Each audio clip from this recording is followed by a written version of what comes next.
Hello, everyone. Thank you for hitting play.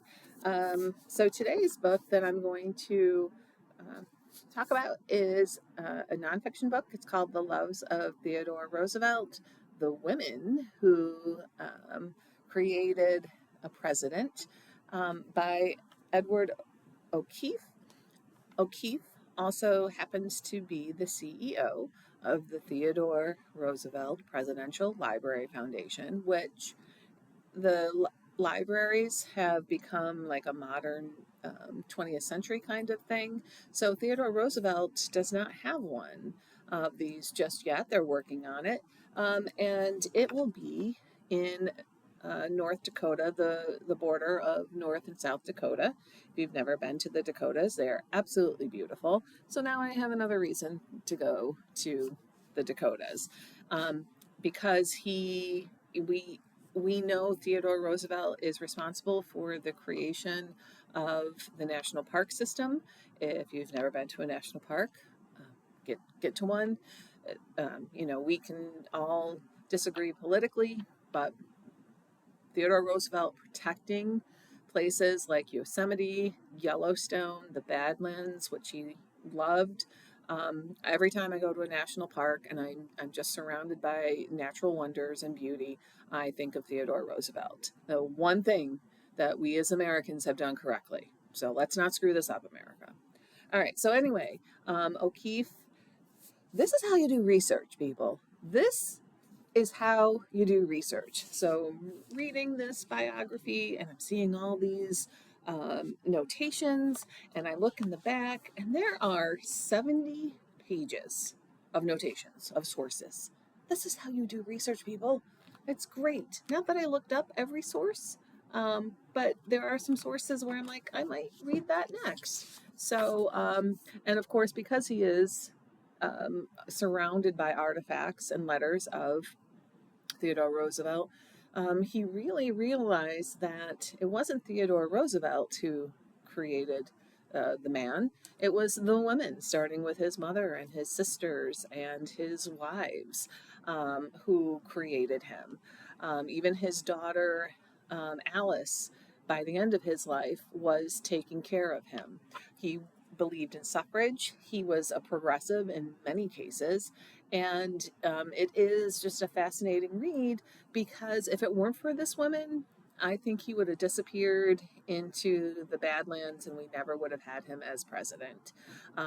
He did suffer many tragic losses in his family, and he kept calling it the black hair, which we now know as depression. And he decided that he needed to get his body going because we know the mind body connection. So if his body felt better, his mind would feel better. So he knew that. And can I just say, like when I think of Theodore Roosevelt, sorry, I'm trying to get to the pictures here. We all think of this guy, and here's the second wife. But this is the Theodore Roosevelt I think of. The Bull Moose Party, the Rough Riders.